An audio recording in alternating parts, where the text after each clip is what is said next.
மத்தேயுவின் புஸ்தகம் 2ஆம் அதிகாரம் 2ஆம் வசனம். யூதருக்கு ராஜாவாய் பிறந்திருக்கிறவர் எங்கே? கிழக்கிலே அவருடைய நட்சத்திரத்தை கண்டு அவரை பணிந்து கொள்ள வந்தோம் என்றார்கள். ஏரோது ராஜா அதை கேட்ட பொழுது அவனும் அவனோடு கூட எருசலேம் நகரத்தார் அனைவரும் கலங்கினார்கள். அவன் பிரதான ஆசாரியர் ஜனத்தின் வேதப்பார் எல்லாரையும் கூடி வரச் செய்து கிறிஸ்துவானவர் எங்கே பிறப்பார் அவரிடத்திலே விசாரித்தார். அதற்கு அவர்கள், யூதேயாவில் உள்ள பெத்லெகேமில் பிறப்பார். அது என்னவென்றால், யூதேயா தேசத்தில் உள்ள பெத்லெகேமே, யூதாவின் பிரபுக்களில் நீ சிறியதல்ல, என் ஜனமாகிய இஸ்ரவேலை ஆளும் பிரபு உன்னிடத்திலிருந்து புறப்படுவார் என்று தீர்க்கதரிசியினால் எழுதப்பட்டிருக்கிறது என்றார்கள். அப்பொழுது ஏரோது சாஸ்திரிகளை ரகசியமாய் அழைத்து நட்சத்திரம் காணப்பட்ட காலத்தை குறித்து அவரிடத்தில் திட்டமாய் விசாரித்து, நீங்கள் போய் பிள்ளையை குறித்து திட்டமாய் விசாரியுங்கள், நீங்கள் அதை கண்ட பின் நானும் வந்து அதை பணிந்து கொள்ளும்படி எனக்கு அறிவியுங்கள் என்று சொல்லி அவர்களை பெத்லெகேமுக்கு அனுப்பினார். ராஜா சொன்னதை அவர்கள் கேட்டு போகையில், இதோ அவர்கள் கிழக்கே கண்ட நட்சத்திரம் பிள்ளை இருந்த ஸ்தலத்தின் மேல் வந்து நிற்கும் வரை அவள் முன் சென்றது. அவர்கள் அந்த நட்சத்திரத்தை கண்டபோது மிகுந்த ஆனந்த சந்தோஷம் அடைந்தார்கள். அவர்கள் அந்த வீட்டுக்குள் பிரவேசித்து பிள்ளையும் அதன் தாயாகிய மரியாளையும் கண்டு சாஷ்டாங்கமாய் விழுந்து அதை பணிந்து கொண்டு தங்கள் பொக்கிஷங்களை திறந்து பொன்னையும் தூபவர்க்கத்தையும் வெள்ளை போலையும் அதற்கு காணிக்கையை கொடுத்தார்கள். ஆமென். அல்லேலூயா, அல்லேலூயா. இன்றைக்கு இந்த கிறிஸ்மஸ் விழாவிலே இந்த செய்தி அநேகருக்கு ஒரு ஆசீர்வாதமாக, ஒரு நல்ல ஒரு புரிந்துணர்வை கொடுக்கும் என்று நான் நம்புகிறேன். கிறிஸ்மஸ் என்றால் என்ன? இந்த கிறிஸ்மஸ் என்கிற வார்த்தை எப்பொழுது, யாரால், எக்காலத்திலே துவங்கப்பட்டது, அறியப்பட்டது, எப்படி உலகத்திலே இது பிரசித்தமானது? அப்படி என்றால் லத்தீன் மொழியிலே கிறிஸ்டோ மாஸ் என்று கூறுவார்கள். கிறிஸ்டோ மாஸ் லத்தீன் மொழியிலே. அது பிற்காலங்களிலே அது ஆங்கிலேயர்களால் கிறிஸ்டோ மாஸ் என்று சொல்லக்கூடிய வார்த்தை மழுவி கிறிஸ்மஸ் என்று அது மாறிவிட்டது. இந்த கிறிஸ்டோ மாஸ் என்று சொல்லக்கூடிய வார்த்தை அது அப்படியே கொஞ்ச காலத்திலே கிறிஸ்மஸாக உருவெடுத்தது. ரோமர்கள் அவர்களுடைய சூரிய கடவுளை வணங்கினார்கள். ரா என்று சொல்வார்கள். இந்த சூரிய கடவுளை அவர்கள் சூரியனை கடவுளாக வணங்கினார்கள். ரோமர்கள் இந்த சூரியனை கடவுளாக டிசம்பர் மாதம் 25ஆம் தேதி ரொம்ப மிகப்பெரிய பண்டிகையாக, கோலாகல பண்டிகையாக, விமர்சையாக கொண்டாடி கொண்டிருந்தார்கள். இப்படி இது நான் அதிகமாக பெரிய ஒரு சரித்திரம். ஆனால் உங்களுக்கு நான் சுருக்கமாக நான் ஒரு லைன்ல சொல்ல விரும்புகிறேன். கிமு 336ஆம் ஆண்டிலே இந்த பண்டிகை மிகப்பெரிய கோலாகலமாக கொண்டாடப்பட்டது. இப்படி ரோமர்கள் ரொம்ப விசேஷமாக மகிழ்ச்சியாய் கொண்டாடுகிற பண்டிகையாக இந்த பண்டிகை இருந்து கொண்டு வந்தது. அப்போ ரோமர்கள் இந்த நாட்டில் அநேக நாடுகளை பிடித்த மிகப்பெரிய சாம்ராஜ்யம் ரோம சாம்ராஜ்யம். அநேக நாடுகளை பிடித்தார்கள். யூதர்களை ஆண்டார்கள். யூதர்களுக்கு அவர்கள் ரோமர்கள் வந்து ஆட்சி புரிந்தார்கள். ஆனால் இப்படிப்பட்ட சூழ்நிலையில எப்படி இது கிறிஸ்தவ மதமாக மாறினது? இது எப்படி கிறிஸ்மஸ் வந்தது என்றால், கான்ஸ்டைன் எனக்கூடிய அரசன், ரோம சக்கரவர்த்தி, அவன் எகிப்தின் மீது படையெடுக்க போகும் பொழுது ஒரு வானத்திலே ஒரு சிலுவை சின்னத்தை பார்க்கிறான். அவன் சொப்பனத்திலே ஒரு சிலுவை சின்னத்தை பார்க்கிறான். அப்பொழுது கான்ஸ்டைன் செய்கிறாரு, நம்ம இந்த யுத்தத்துக்கு வெற்றியோடு வந்தால் நான் இயேசுவை ஏற்றுக்கொள்ளுகிறேன், கிறிஸ்தவ மதத்தை தள்ளிவிடுகிறேன் என்று அவர்களோடு கூட இருக்கக்கூடிய இராணுவ வீரர்கள் எல்லாம் கூப்பிட்டு, உங்களுடைய கேடகம், உங்களுடைய ஈட்டி, உங்களுடைய போர் ஆயுதங்களோடு நீங்கள் சிலுவை சின்னத்தை அதிலே வரைந்து வைத்துக் கொள்ளுங்கள், இப்போ நாம் யுத்தத்துக்கு போகிறோம். இப்படி அவர்கள் சிலுவையை அவர்கள் அடையாளப்படுத்தி அவர்கள் போய் யுத்தத்திலே போய் வென்று ஜெயித்து ரோமுக்கு வந்த பிறகு அவருடைய தாயினிடத்திலே இந்த கான்ஸ்டைன் சொல்றாரு, அம்மா இது மாதிரி ஒரு சிலுவை காட்சியை பார்த்தேன். நம்ம கிறிஸ்தவர்கள் அல்ல, ஆனால் ஏன் இந்த சிலுவை காட்சி எனக்கு தெரிந்தது. ஆனால் இந்த சிலுவை சின்னத்தை பார்த்த பிறகுதான் நான் வெற்றி வாகை சூடி நான் திரும்பி வந்திருக்கிறேன். அப்பொழுது கான்ஸ்டைனுடைய தாயார் சொல்லுகிறார்கள், மகனே, நான் ஒரு ரகசிய கிறிஸ்தவள், உனக்கு தெரியாது, நான் இப்பொழுதுதான் உனக்கு சொல்லுகிறேன், நான் ஒரு ரகசிய கிறிஸ்தவள். ஏசப்பா எனக்கு ரொம்ப பிடிக்கும். உடனே தாய்க்கும் ஏசப்பா பிடிக்கும், அவருக்கும் ஏசப்பா வெற்றி கொடுத்துட்டாருன்னு உடனே அந்த நாட்டில் அது வரைக்கும் சூரிய கடவுளை வணங்கி கொண்டு டிசம்பர் 25ஆம் தேதி அந்த பண்டிகையை கொண்டாடி கொண்டிருந்த ரோமர்கள் மத்தியிலே உடனே இவர் ஒரு சட்டத்தை போடுறாரு, ரோமில் இருக்கிற எல்லாரும் கிறிஸ்தவர்களாய் மதம் மாற வேண்டும், இது என்னுடைய கட்டளை என்று கான்ஸ்டைன் அந்த கட்டளையை பிறப்பித்து எல்லாரும் கிறிஸ்தவ மதத்தில் மாறிவிடுகிறார்கள். எப்படி நாம் சூரிய கடவுளை நாம் டிசம்பர் 25ஆம் தேதி மிக விமர்சையாய் கொண்டாடி காலாகாலமாய் கொண்டாடிட்டு இருந்த இந்த பண்டிகை இப்போ இயேசுநாதர் பிறந்த பண்டிகையாக டிசம்பர் 25 இயேசு இந்த உலகத்திலே பிறந்த பண்டிகையாக கொண்டாட வேண்டும் என்று அவர்தான் முதல்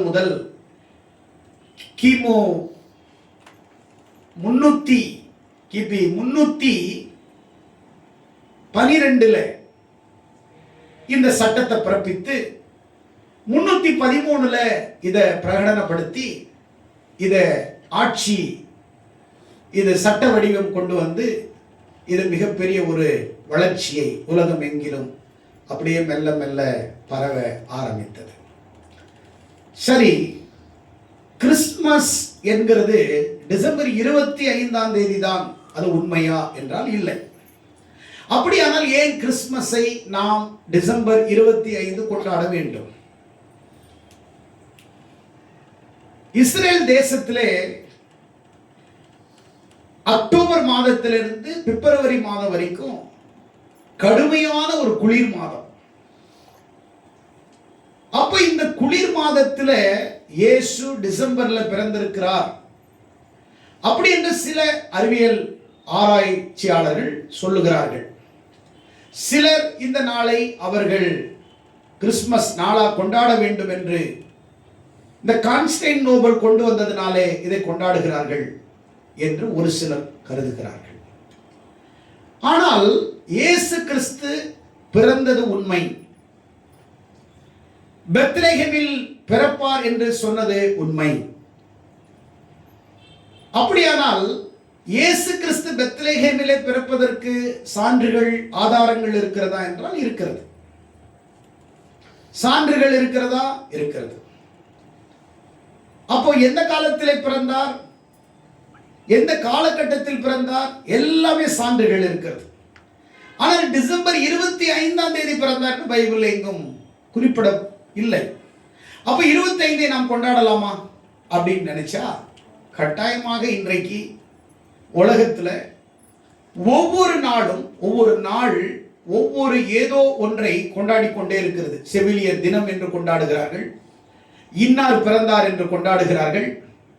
ஏன் காக்கா பறவைகளுக்கு கூட பிறந்த நாளை வைத்து, காக்கா மிருகங்களுக்கு கூட இன்றைக்கு யுனெஸ்கோப்ல, பீட்டால, இன்னைக்கு WHO, இன்னைக்கு ஐநாவில், அநேக உலகத்தில் இருக்கக்கூடிய மிகப்பெரிய ஐநா சபை, WHO, அதே மாதிரி யுனெஸ்கோல, ILOல, இப்படி மிகப்பெரிய உலகத்தின் மிகப்பெரிய தலை சிறந்த பெரிய அமைப்புகள் மூலமாக மிருகங்களுக்கு கூட பிறந்த நாள் கொண்டாடுகிறார்கள், பறவைகளுக்கு கூட பிறந்த நாள் கொண்டாடுகிறார்கள்.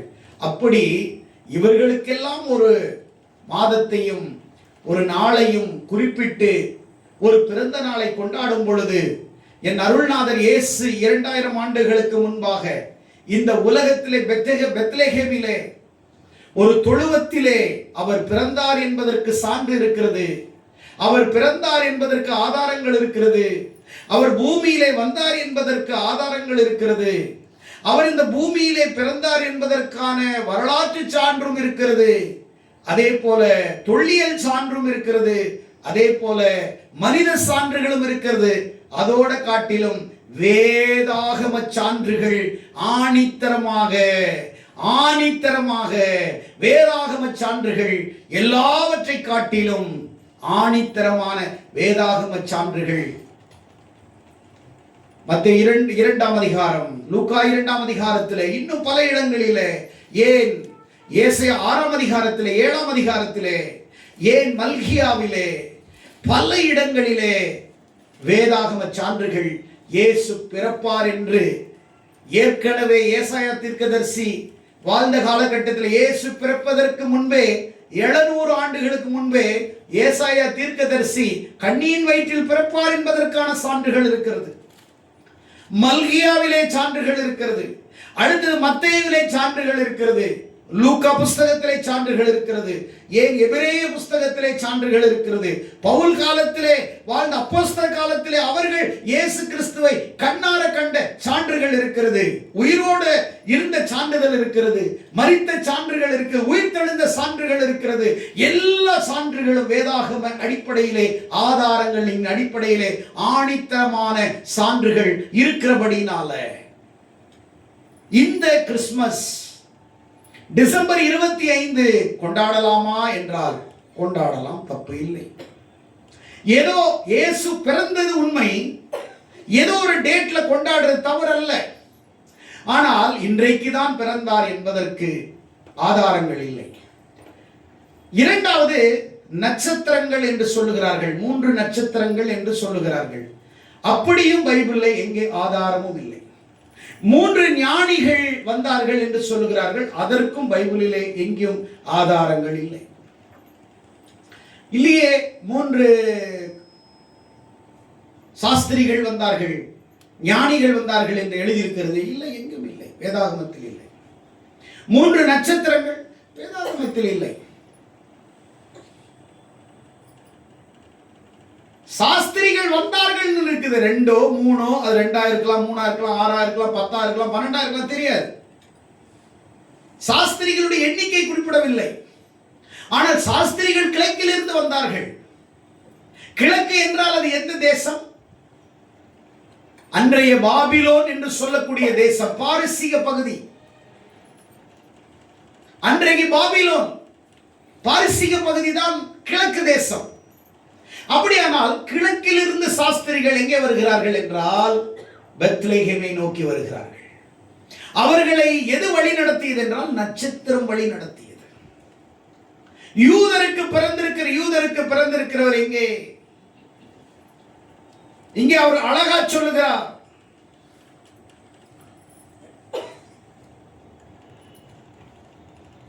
யூதருக்கு ராஜாவாய் பிறந்திருக்கிறவர் எங்கே? கிழக்கிலே அவருடைய நட்சத்திரத்தை கண்டவரை பணிந்து கொள்ள வந்தோம். அந்த நட்சத்திரத்தை பணிந்து கொள்ள வந்தோம். நட்சத்திரம் எங்களை நடத்தினது. ராஜா கிட்ட வந்து கேட்கிறாங்க. ராஜா அது தலை சுத்திருச்சு. ஏன்னா யூதருக்கு நான் தான் ராஜா. இப்ப யாரு யூதருக்கு ராஜா? எனக்கு தெரியாது எந்த ராஜா ஒன்று பிறந்திருக்கிறார். பிறக்கும் போதே யூதருக்கு ராஜா என்று எப்படி அவர் பிறக்கலாம்? எப்படி சொல்லலாம்? அப்படியானால் என்னுடைய பதவி என்ன ஆகிறது? ஆகையால் அவன் ரகசியமாய் சாஸ்திரிகளை அழைத்து சொல்லுகிறான், நீங்கள் போய் பிள்ளையை திட்டமாய் விசாரிங்கள், எங்கே பிறந்திருக்கிறார், எங்கே இருக்கிறார் என்று விசாரிங்கள். பிறகு என்னை வந்து சந்தித்து என்னையும் அழைத்து கொண்டு போங்கள், நானும் அவரை பணிந்து கொள்வேன். என்று அவர் சொன்ன உடனே அடுத்த நொடியிலேயே நட்சத்திரம் அவர்களை பிள்ளை பிறந்திருக்கிற ஸ்தலம் வரைக்கும் வந்து அந்த நட்சத்திரம் அங்கே நின்றது. சாஸ்திரிகள் அங்கே பைபிளில் தெளிவா இருக்கு. அந்த நட்சத்திரத்தை கண்டபோது மிகுந்த ஆனந்த சந்தோஷம் அடைந்தார்கள். அவர்கள் அந்த வீட்டுக்குள் பிரவேசித்த பிள்ளையும் அதன் தாயையும் கண்டு சாஷ்டாங்கமாய் விழுந்து அதை பணிந்து கொண்டார்கள். இதுல இன்னும் சில ஆராய்ச்சி பூர்வமாக ஆதாரபூர்வமாக சில சான்றுகளை உங்களுக்கு நான் சொல்ல விரும்புகிறேன். முதலாவது, இந்த உலகத்திலே இயேசுவின் பிறப்பு உலகத்திலேயே ரொம்ப ஏழ்மையான கோலத்திலே பிறந்தவர் உலகத்திலே யார் என்றால் நமது ஆண்டவராகிய இயேசு கிறிஸ்து. அவர் அரண்மனையிலே பிறக்க வேண்டியவர், அல்லது ஆசாரிய குடும்பத்திலே பிறக்க வேண்டியவர், இல்லை அவர் கோலாகலமாய் பிறக்க வேண்டியவர். ஏன் அவர் ஒரு ஏழ்மை கோலத்தில் பிறந்தார்? ஏன் தொழுவத்திலே பிறந்தார்?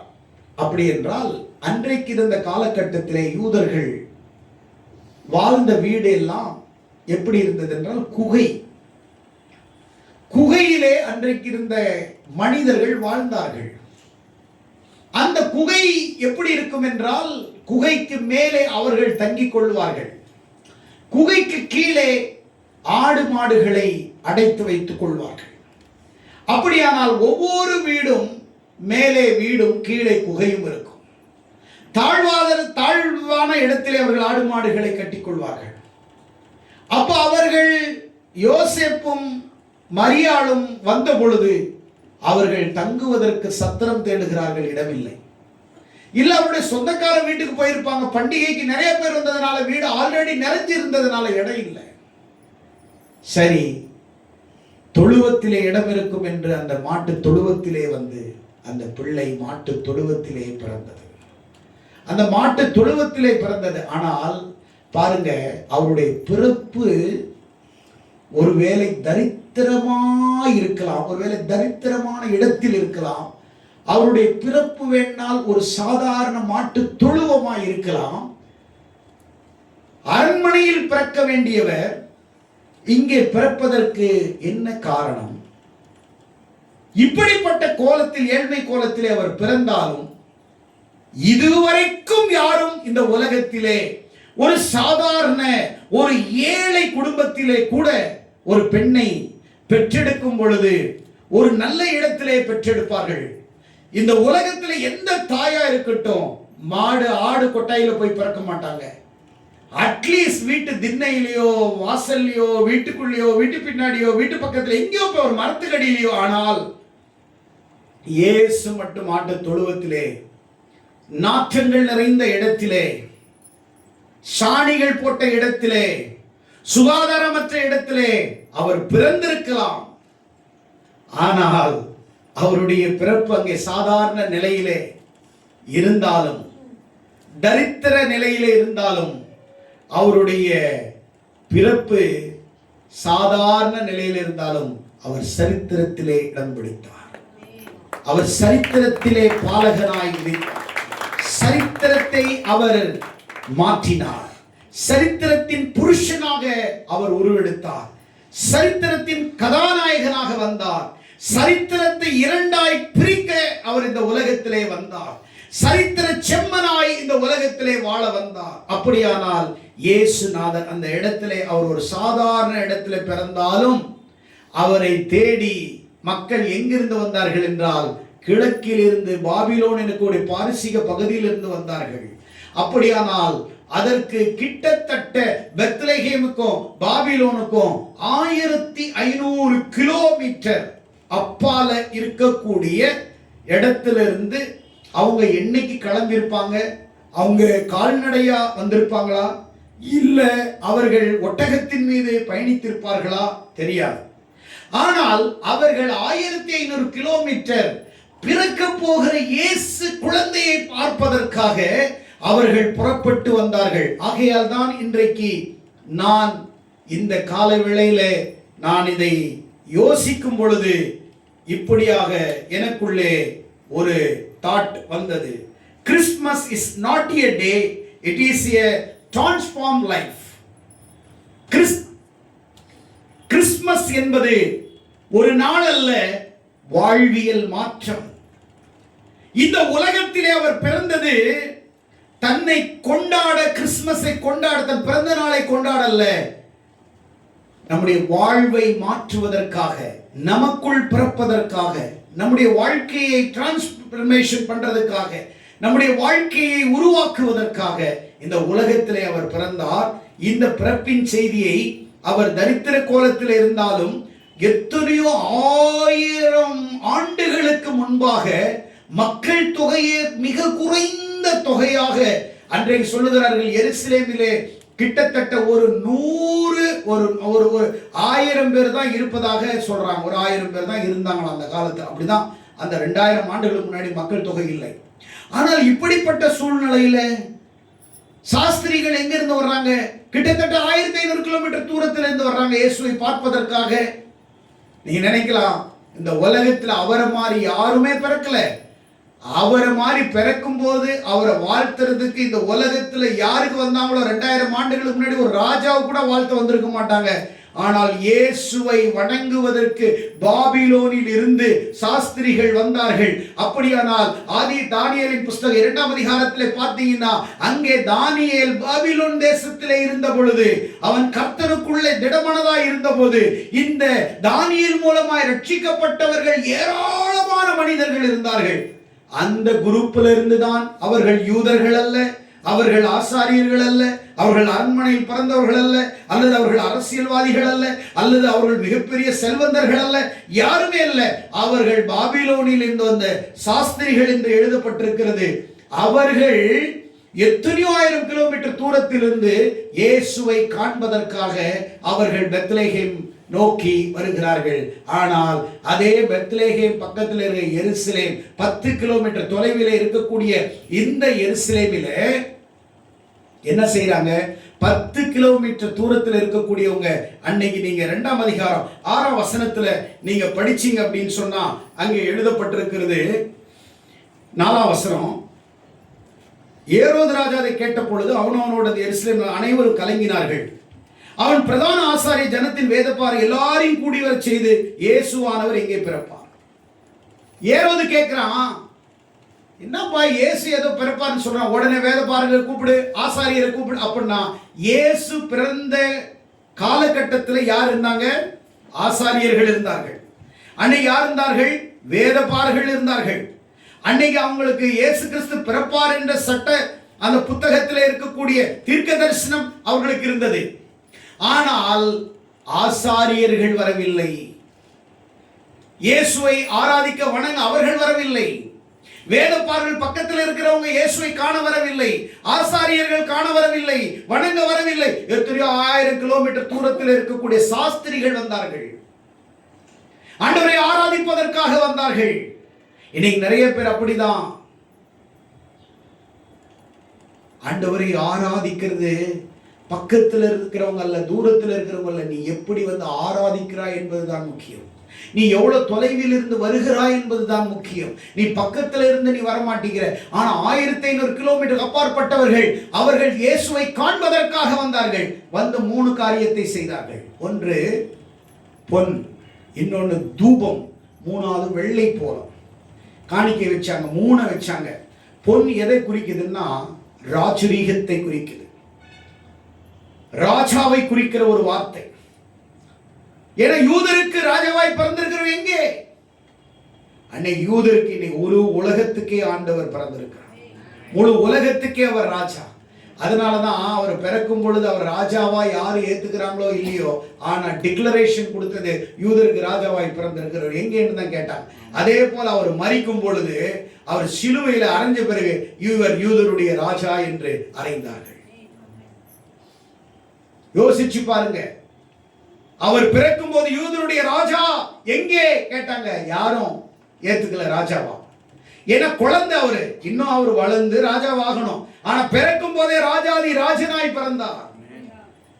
அவர் ராஜாதி ராஜனாய் இந்த உலகத்தில் அவதரித்தார். யூதருடைய ராஜா எங்கே பிறப்பார்? யாரும் ஏத்துக்கல, யாரும் அவர் ராஜாவா ஏத்துக்கல.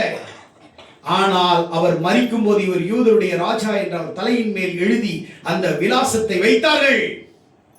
இவர் மெய்யாகவே தேவனுடைய குமாரன் என்று பிலாத்து சொன்னான். சேவர்கள் அறிக்கை செய்தார், மெய்யாகவே தேவனுடைய குமாரன் என்று. 3 காரியம்: வெள்ளை, வெள்ளை போலம், பொன், தூபம், வெள்ளை போலம். பொன் எதை குறிக்கிறது? ராஜரீகத்தை குறிக்கிறது. தூபம் எதை குறிக்கிறது? ஆராதனையை குறிக்கிறது. அவர் ராஜாவுக்கு அவங்க கோல்டு வச்சாங்க, ஏன்னா இவர் தான் மகாராஜா என்று. தூப கலசத்தை எதுக்கு தூபத்தை கொண்டு வந்து வச்சாங்க அப்படின்னா ஆராதனை. தூபம் என்பது எதை குறிக்கிறது? ஆராதனை குறிக்கிறது. பழைய ஏற்பாட்டு முறையிலே நீங்கள் யாத்ராகமம் 30ஆம் அதிகாரத்திலே 7ஆம் வசனத்திலே நீங்கள் போய் வாசிப்பீர்கள். ஆரோன் தன்னுடைய தூப கலசத்தை அதிகாலையிலே எடுத்துக்கொண்டு கர்த்தருடைய சமூகத்திலே, அவன் தேவ சமூகத்திலே தூபத்தை அவன் செலுத்தினான். லேவியராகமம் 16ஆம் அதிகாரத்திலே எழுதப்பட்டிருக்கிறது. எண்ணாகமம் புஸ்தகத்திலே எழுதப்பட்டிருக்கிறது. தூபத்தை குறித்து எழுதப்பட்டிருக்கிறது. தூபம் என்பது ஆராதனை குறிக்கிறது. இந்த தூபத்தை இடும் பொழுது அந்த வாசனை மேல் நோக்கி செல்லுகிறது. அப்படியானால் தூபம் எதற்கு என்றால் ஆராதனைக்குரியவர், ஆராதிக்கக்கூடியவர், தேவனை குறிக்கிறது. அந்த தூபம் யாருக்கு செல்? தேவன். அப்படியானால் அவர் இந்த உலகத்திலே ராஜாவாயும் பிறந்திருக்கிறார், அதே சமயம் அவர் தேவகுமாரனாகவும் பிறந்திருக்கிறார். அந்த தேவகுமாரனுக்கு நாங்கள் தூபத்தை நாங்கள் இட வேண்டும், தூபத்தை இட வேண்டும், ஆராதனை செலுத்த வேண்டும். ஆராதனைக்குரியவர், ஆராதனை நாயகர், எல்லாரும் வணங்கி போற்றக்கூடிய ஒருவர். இவர் சாதாரண மனிதன் அல்ல, இவர் குழந்தை அல்ல, ராஜாவல்ல, இவர் ரட்சகர். இவரை ஆராதிப்பதற்கு அடையாளமாக தூப கலசத்தை அவர்கள் தூபத்தை கொண்டு வந்து வைத்தார்கள். ஆராதனைக்குரியவர், அவர் ரட்சகர், அவர் ஆராதனைக்குரியவர். தூபம் எதை குறிக்கிறது என்றால் ஆராதனை. மேல் நோக்கி போவது, மேல் நோக்கி செல்வது. நம்முடைய ஜெபம், ஆண்டவர் சொல்லுகிறார், நம்முடைய ஜெபம் தூபமாய் மாற வேண்டும். நம்முடைய ஜெபம், நாம் ஜெபிக்கும் பொழுது நம்முடைய ஜெபங்கள் தேவனுக்கு முன்பாக தூபங்களாக மேலே எழும்புகிறது, உயர எழும்புகிறது. அப்படியானால் இயேசு கிறிஸ்துவுக்கு முன்பாக 2வது தூபத்தை எதுக்கு வச்சாங்கன்னா அவர் தேவனுக்குரியவர், ஆராதிக்குரியவர். அவருக்கு மட்டும்தான் தூபம். ஆகையால் அவர் ராஜாவாயும் அவரை அங்கீகரித்தார்கள். அதே சமயம் அவர் ஆராதனைக்குரியவர், அவர் ஆராதனை தேவன், அவர் தேவனுடைய குமாரன், அவரை தான் ஆராதிக்க வேண்டும், அவர் தான் ஆராதனைக்குரிய என்பதை 2வது அடையாளப்படுத்தினார்கள். 3வது வெள்ளை போலம் எதை குறிக்கிறது என்று சொன்னால் வலி, வலியை குறிக்கிறது, மரணத்தை குறிக்கிறது, மரண வாசனையை குறிக்கிற வார்த்தை வெள்ளை போலம். அப்படியானால் ராஜாவாய் பிறப்பார், ஆராதனைக்குரியவராய் இருப்பார், இரட்சகராய் மரிக்கக்கூடியவர், மீண்டும் உயிரோடு எழும்பக்கூடியவர். ஆகையால் அவரை அடக்கம் செய்வதற்கு வெள்ளை போலத்தை அவர்கள் செலுத்தினார்கள். வெள்ளை போலம் அடையாளம், மரணத்திற்கு அடையாளமாய் இவர் ராஜாவாய் பிறந்தார், ஆராதனைக்குரியவராய் இருப்பார், இரட்சகராய் மரிப்பார், இரட்சகராக உயிரோடு மீண்டும் அவர் எழும்புவார். இவருக்கு இந்த வெள்ளை போலம் அதற்கு அடையாளமாய் கொடுக்கப்பட்டது. இது மூன்றும் அதைதான் அடையாளப்படுத்துகிறது. அவ கிறிஸ்துமஸ் என்பது ஏதோ புது ட்ரெஸ் போடுறோம், ஏதோ கேக் சாப்பிடுறோம், பிரியாணி சாப்பிடுறோம், அன்னைக்கு ஒரு நாள் ட்ரெஸ் பண்ணிட்டு வந்து ஹாப்பி கிறிஸ்துமஸ், ஹாப்பி கிறிஸ்துமஸ் என்று அன்றைக்கு உன்னை ஒரு ஃபேன்சியாக மாற்றுவதற்காக கிறிஸ்துமஸ் தேவன் அனுமதிக்கவில்லை. தேவன் இப்படிப்பட்ட கிறிஸ்துமஸை அவர் விரும்பவில்லை. பொன் எதை குறிக்கிறது? தூபம் எதை குறிக்கிறது? வெள்ளை போலம் எதை குறிக்கிறது? என் வாழ்க்கையில் ராஜாவாய் வந்தார், என் வாழ்க்கையில் ஆராதிக்குரியவராய் நான் அறிந்து கொண்டேன், அவருக்கு நான் இந்த பூமியில தூபத்தை இடுகிறேன், எனக்காக மரித்தார். வெள்ளை போலம் அடையாளம், மரணத்திற்கு அடையாளம், வலிக்கு அடையாளம், கசப்புக்கு அடையாளம். ஆகையால் அவர்கள் 3 காணிக்கை செலுத்தினதற்கு 3 ஆவிக்குரிய அர்த்தம் இருக்கிறது. இது ஒரு பாட்டாக இருக்கட்டும். சாஸ்திரிகள் இங்கே ஆராதிக்க யாரும் இல்லை, ஆனால் எங்கேயோ பல ஆயிரம் கிலோமீட்டரில் இருந்து என் தேவனை ஆராதிப்பதற்காக அன்றைக்கு பல ஆயிரம் கிலோமீட்டரில் இருந்து சாஸ்திரிகள் தேவனை ஆராதிப்பதற்காக அவரை பணிந்து கொண்டார்கள், இயேசுவை பணிந்து கொண்டார்கள். பைபிள் தாயும் இயேசுவும் பணிந்து கொண்டார்கள். அவர்கள் பணிந்து கொண்டார்கள், ஆராதித்தார்கள், அவர்களை போற்றினார்கள், அவர்களை ஆராதித்தார்கள், அவர்களை வணங்கினார்கள், அவர்களை வாழ்த்தினார்கள். உள்ளூர்ல யாரும் பார்க்க வரல. பல ஆயிரம் கிலோமீட்டர் ஒரு நாட்டில இருந்து, பாரிசிகா பகுதியில் இருந்து, பாபிலோனில் இருந்து ஆண்டவரை ஆராதிப்பதற்காக, அவரை வணங்குவதற்காக எத்தனை ஆயிரம் ஆண்டுகளுக்கு முன் பிதாவினால் அவர்கள் ஆயத்தமாக்கப்பட்டார்கள். நீ நினைக்கிற எல்லாமே பிளான்டா இருக்குது, எல்லாமே பிளான். இனி ஒரு பிளான் உன்னை குறித்து கிடையாது. எல்லாம் பிளான் செஞ்சுதான் பூமியில உன்னை அனுப்பி இருக்கிறார். ப்ளூ பிரிண்ட் போட்டு தான் உன்னை இங்க பூமிக்கு அனுப்பி இருக்கிறார். இனி உனக்கு ஒரு பெரிய மாடல், ஒரு பெரிய ஆர்கிடெக்ட் பண்ண போறது கிடையாது. Already you plan. நீ வடிவமைக்கப்பட்டு தான் இந்த பூமியிலே அனுப்பப்படுகிறாய். காலங்கள் வரும் பொழுது எல்லாமே மாறும். அப்படியானால் ஆராதிக்கக்கூடியவர் அவர் குழந்தையா பிறக்கும் பொழுது அவர் தொழுவத்தில் தான் பிறந்தாரு. அவர் ஒன்னும் அரண்மனையில பிறக்கல, ஆசாரிய வீட்டுல பிறக்கல, அரண்மனையில பிறக்கல, செல்வந்தர் வீட்டுல பிறக்கல, சாதாரண தொழுவத்தில் பிறந்தார். ஆனால் ஞானிகள் வந்து தொழுவத்தில் ஆராதனை செய்தார்கள். நீ எங்க இருக்கிறன்றது முக்கியம் இல்ல, நீ எப்படி இருக்கிறன்றது தான் முக்கியம். நீ யார் கூட வாழ்றது இல்லை, நீ யாரோட வாழ்றது தான் முக்கியம். அதுதான் முக்கியம். ஞாயிற்றுக்கிழமை வந்து ஆராதிக்கிறதல்ல, கிறிஸ்துமஸுக்கு வந்து புது ட்ரெஸ் போட்டு, இயேசுக்கு பிறந்த நாள் என்றால் அவருக்கு புது ஆடை போட வேண்டும். ஏதோ பிறந்தது அவரு, ட்ரெஸ் போடுறது நாம. கேக்கு சாப்பிட வேண்டியவர் அவரு, ஆனா கேக்கு சாப்பிடுறது நாம. அவருக்கு பிறந்த நாள், ஆனா நீ சாப்பிடுற. அவருக்கு ஹாப்பி பர்த்டே, ஆனா நீ ஹாப்பி பர்த்டே கொண்டாடுற. பிறந்த நாள் என்றால் ஆவிக்குரிய வாழ்க்கையில நீ பிறந்த நாள் அல்ல, நீ பாவத்துக்கு மரித்து ஆண்டவர் உன்னை ரட்சித்து மகனாக ஏற்றுக்கொண்ட நாள் தான் உன்னுடைய வாழ்க்கையில மறுபிறப்பின் நாள். அந்த நாள் தான் நீ செலிப்ரேட் பண்ணணும். நீ ஞானஸ்நானம் எடுத்த நாளை நீ செலிப்ரேட் பண்ண. அது என்னுடைய நாள், பிறந்த நாள், மறுபிறப்பின் நாள், ஞானஸ்நானம் எடுத்த நாள், ரட்சிப்பின் நாள், என் பாவம் மன்னிக்கப்பட்ட நாள், நான் முழுகி ஞானஸ்நானம் எடுத்த நாள், இந்த உலகத்துக்காக வாழ்ந்த நாள், பிரித்தெடுக்கப்பட்ட நாள், தேசத்திலிருந்து, ஊர்ல இருந்து, குலத்திலிருந்து என்னை ஆண்டவர் தெரிந்து கொண்ட ஒரு நாள்.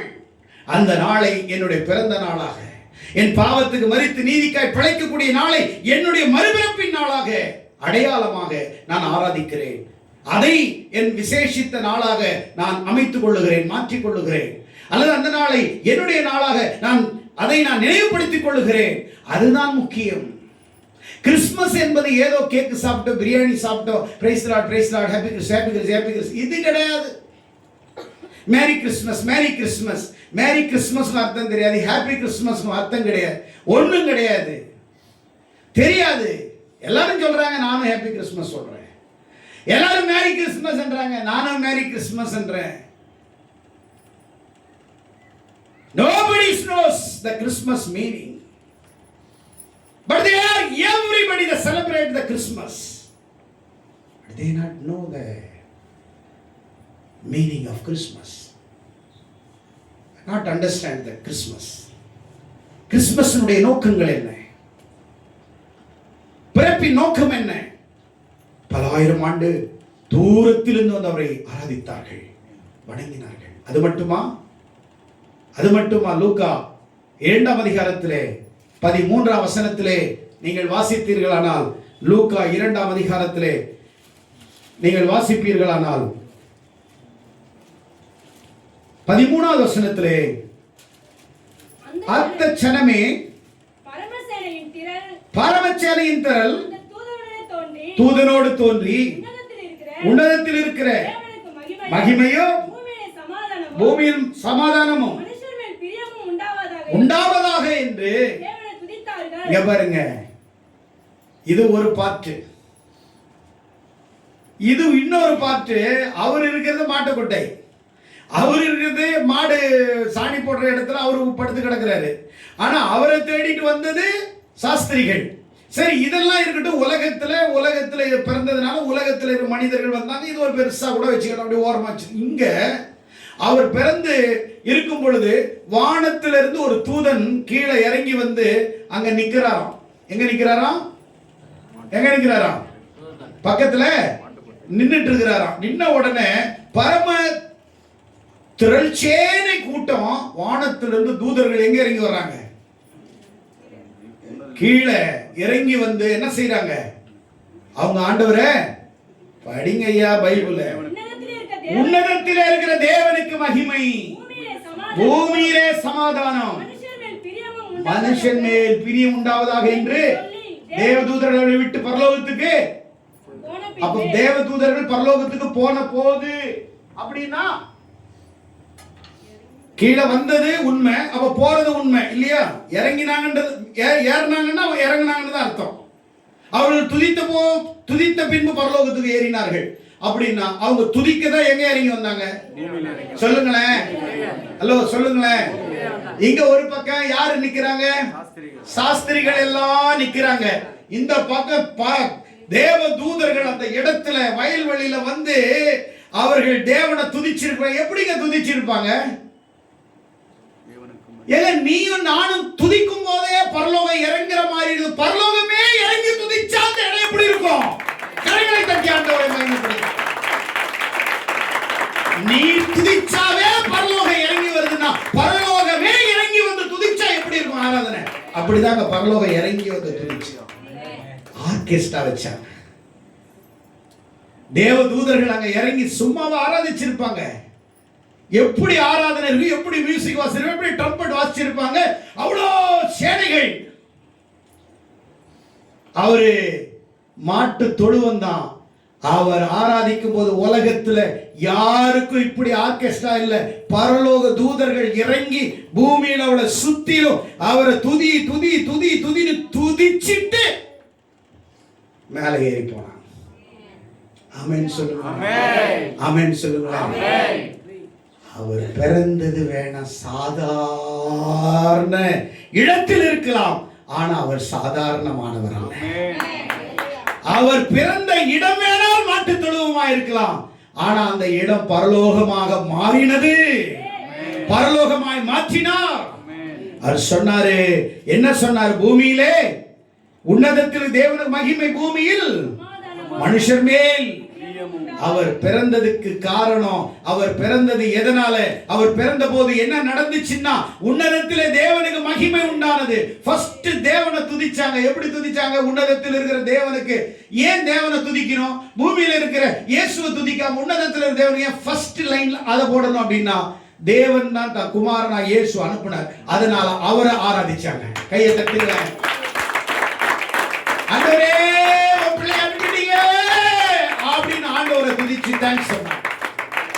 பூமியிலே மனுஷன் மேல் பிரியம் உண்டாவதாக. இரண்டாவது, பூமியிலே மனுஷனை நேசிக்க மகாதேவன் பிறந்தாரே என்று பிறப்பின் நிமித்தமாக இயேசு ஆராதிச்சார். ஆமென், ஆமென். இதுதான் அர்த்தமுள்ள கிறிஸ்துமஸ். இதுதான் கிறிஸ்துமஸ். இதுதான் விழா. இதுதான் பண்டிகை. இததான் நீ செலிப்ரேட் பண்ணணும். கேக்கு கிடையாது, புது ட்ரெஸ் கிடையாது, ஆட்டம் பாட்டம் கிடையாது. அவர் பிறந்ததனுடைய வார்த்தையினுடைய நோக்கம், வசனத்தினுடைய நோக்கம், வார்த்தையினுடைய வெளிப்பாடை தான் நீ செலிப்ரேட் பண்ணணும். ஆமென். ரெண்டாவது என்ன பண்றாங்க? தேவதூதர்கள்லாம் வந்து இறங்கி ஆராதிச்சு மேலே போறாங்க. இந்த உலகத்துல பிறப்பு தாங்க தரித்திரமான ஒரு கொட்டை. ஆனா அந்த இடம் எந்த உலகத்தில் இருக்க ராஜாவுக்கு கூட சாஸ்திரிகள் வரல, பரலோகம் இறங்கி வரல. அவருக்கு சாஸ்திரி வந்தது, பரலோகம் இறங்கி வந்தது. மூணாவது சுவிசேஷம். அவர் மரித்த பிறகு சுவிசேஷம் புறப்படல, அவர் பிறக்கும் போதே சுவிசேஷம். இது யாருக்கும் தெரியல. படிங்க 18.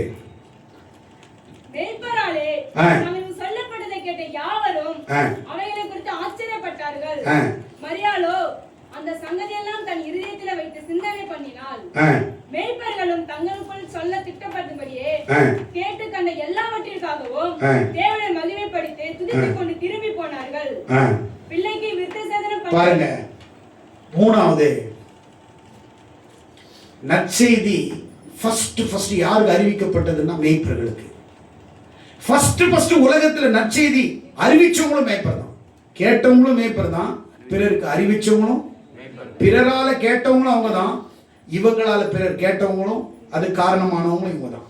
அப்படின்னா மேய்ப்பர்கள் உடனே அந்த செய்தியை கேட்டுட்டு பெத்லகேமுக்கு போய் இயேசுவின் பிறப்பின் நற்செய்தியை, இயேசு பிறந்தாரு, நாங்க தேவதூதர்களை பார்த்தோம், வானத்திலிருந்து இறங்கி வந்தோம், ஐயோ சொல்லவே முடியல எங்களுக்கு கற்பனை, அப்படியே ஒவ்வொரு தேவதூதர்கள் இறங்கினாங்க, என்ன மாதிரி மியூசிக், இந்த மியூசிக் எல்லாம் நாங்க பார்க்கல, அப்படியே அந்த வயல்ல நைட்டெல்லாம் விடிய விடிய ராவெல்லாம் ஆராதனை பண்ணு, விடிய காலையில போயிட்டாங்க. நீ சும்மா 5 நிமிஷம் ஆராதிக்கிறதுக்கே உனக்கு கால் வலிக்குது, கை வலி. இரவெல்லாம் தேவதூதர்கள் வந்து ராம் முழுவதும் அவர் ஆராதிச்சு ஆராதிச்சு ஆராதிச்சு ஆராதிச்சு விடியும் போது, இரவெல்லாம் ஒரு ராஜாவுக்கு, ஒரு குழந்தைக்கு பரலோகத்தின் ஆர்கெஸ்ட்ரா வந்து பூமியில வச்சு கொண்டாடு கொண்டாடு கொண்டாடு பாடி பாடி பாடி துதிச்சு துதிச்சு துதிச்சு இரவெல்லாம் ஆராதிச்ச ஒரே இடம் பெத்லகேம் வயல்வெளி. அங்க ஆராதிச்சாங்க, அங்க துதிச்சாங்க. இவங்க எல்லாம் போன உடனே நெக்ஸ்ட் 3வது ரவுண்டு மேய்ப்பர்கள், இனி நம்ம இங்க இருக்கக்கூடாது, வாங்க போய் நற்செய்தி அறிவிப்போம். அப்படின்னா சுவிசேஷம் இயேசு வந்து போன பிறகு அறிவிக்கப்படலை, இயேசு பிறக்க ஆரம்பிச்சதுல இருந்து உங்களுக்காக கர்த்தராகிய கிறிஸ்து என்னும் இங்க படிங்க, அவ்வேளையில் உபவாசம், அவ்வேளையிலே தேவதூதன் அவரிடத்திலே வந்து நின்றான், கர்த்தருடைய மகிமை அவர்களை சுற்றிலும் பிரகாசித்து அவர் மிகவும் பயந்தார்கள். தேவதூதர்களை நோக்கி பயப்படாதீர்கள், இதோ எல்லா ஜனதும் மிகுந்த சந்தோஷம் நான் செய்து உங்களுக்கு அறிவிக்கிறேன், இந்த கர்த்தராகிய கிறிஸ்து ரட்சகர் உங்களுக்காக தாவீதின் ஊரில் பிறந்திருக்கிறார். யாருக்கு சொன்னாங்கன்னா மேய்ப்பர்கள் அன்னையிலிருந்து இயேசு பிறந்தார், ரட்சகர் பிறந்தார், அவர் தான் கண்ணால பார்த்தோம்.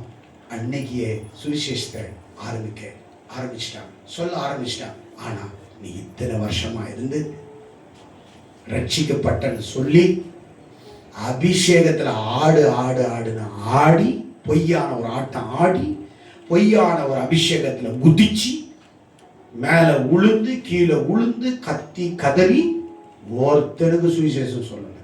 அப்போ உனக்குள்ள இருக்கிறது அசுத்த ஆவி, பரிசுத்த ஆவி இல்லை. ஒருத்தரையும் வழி நடத்தலைன்னா உனக்குள்ள இருக்கிற ஆவி அசுத்த ஆவி, பரிசுத்த ஆவி இல்லை. வைராக்கியம் இல்லாத ஆவி உனக்குள்ளே இல்லை, தேவ ஆவி இல்லை, பரிசுத்த ஆவி இல்லை.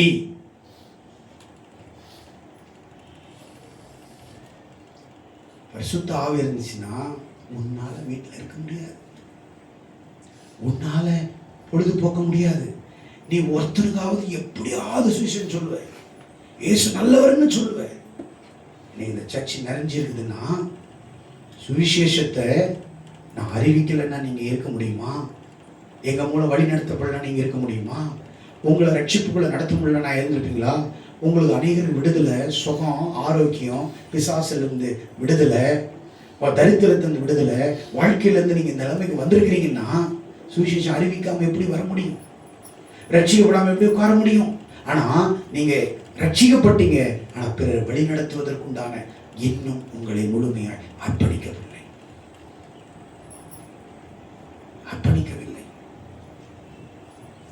சாஸ்திரிகள் வந்தார்கள், மோனத்தை வச்சாங்க. அது மோனத்துக்கு எதை குறிக்குதுன்னு பார்த்தோம்.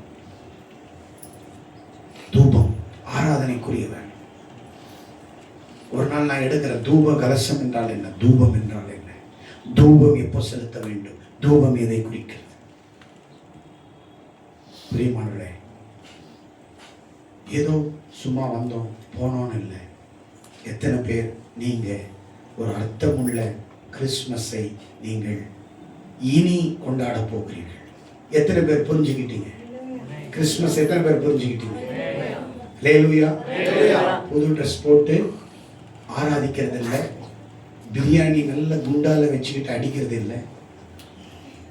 சிலவங்கெல்லாம் இப்போ வீட்டுக்கு பாருங்க, அப்படியே புது ட்ரெஸ்ல வருவாங்க. வீட்டில் போனோன்னு அந்த புது ட்ரெஸ்ஸை கட்டிட்டு அப்படியே அந்த மேலே இருக்கிற டாப்பும் பாவாடையோட உட்காந்து நடுவில் அந்த குண்டால சோறை வச்சு அடி அடி அடி அடின்னு அடிப்பாங்க.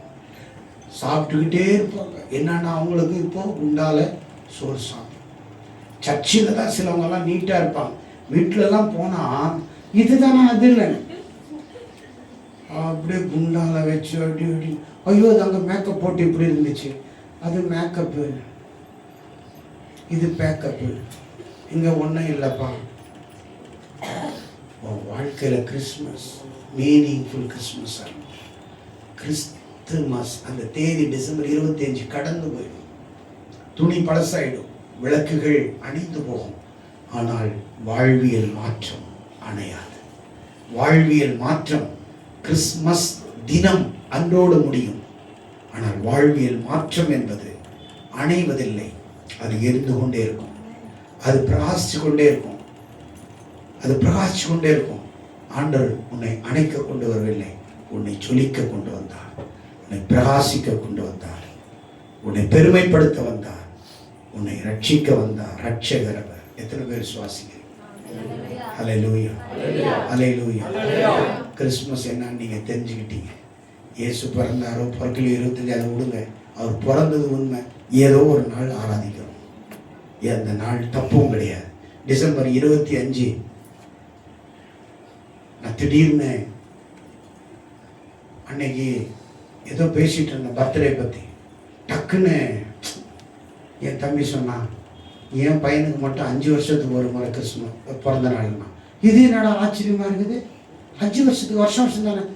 அவன் ஏதோ பிப்ரவரி 29 பிறந்தான், அது 5 வருஷத்துக்கு ஒரு முறை தான். அதனால 5 வருஷத்துக்கு ஒரு முறை கொண்டாடுறீங்களே, வருஷம் வருஷம் கொண்டாடணும், அது எவ்வளோ பெரிய தப்பு அப்படி சொல்ல முடியுமா? எப்படியோ ஒன்று பிறந்தது உண்மைதானே. 28 கொண்டாடினா என்ன, 29 கொண்டாடினா என்ன? 29 5 வருஷத்துக்கு ஒரு முறை வரும், 28 கொண்டாடிடுவோமே, தப்பு ஒன்றும் இல்லையே. இந்த பையன் எழுச்சி 5 வருஷத்துக்கு பாவம், ஒரு கை தட்டுங்க. 5 வருஷத்துக்கு ஒரே ஒரு பாவமா இல்லை, 5 வருஷத்துக்கு ஒரு முறை வந்திருந்தா இவன் ஒரு விசேஷத்தாளாக வருவான், இவன் ஏதோ ஒரு பெரிய ஆள் ஆகிடும். அதனால தான் இவன் அந்த 29 பெக்க வச்சாருன்னா ஆண்டவர் அது ஒரு நோக்கம் வச்சிருப்பார். நாம் நினைக்கிறோம் அவனை 5 வருஷத்துக்கு ஒரு முறை கொண்டாட, அவனுக்கு வாழ்நாள் முழுவதும் கொண்டாடுற மாதிரி கர்த்தர் மாற்றிட்டாருன்னா என்ன பண்ண முடியும்? ஒன்றும் பண்ண முடியாது. இப்படி அதிர்ஷ்டம் இருக்குங்க, இப்படி அதிர்ஷ்டம் இருக்கும், அதையும் நம்பி தான் ஆகணும். இப்படி தான் இதை நம்புறீங்கன்னா இதையும் நம்பி தான் ஆகணும். ஆண்டவர் உங்கள் வாழ்க்கையில் ஒரு மீனிங்ஃபுல் கிறிஸ்மஸை கர்த்தர் கொடுத்துருக்கிறார். இந்த கிறிஸ்மஸ் படி வாழுவோம். இந்த பூமியில் கர்த்தருக்காக மேய்ப்பர்களை போல நாம் சுவிசேஷத்தை அறிவிப்போம். கர்த்தர் தாமே இந்த செய்தி மூலம் உங்களை ஆசீர்வதிப்பாராக. அனைவருக்கும் கிறிஸ்மஸ் வாழ்த்துக்களை தெரிவித்துக் கொள்ளுகிறேன். God bless you.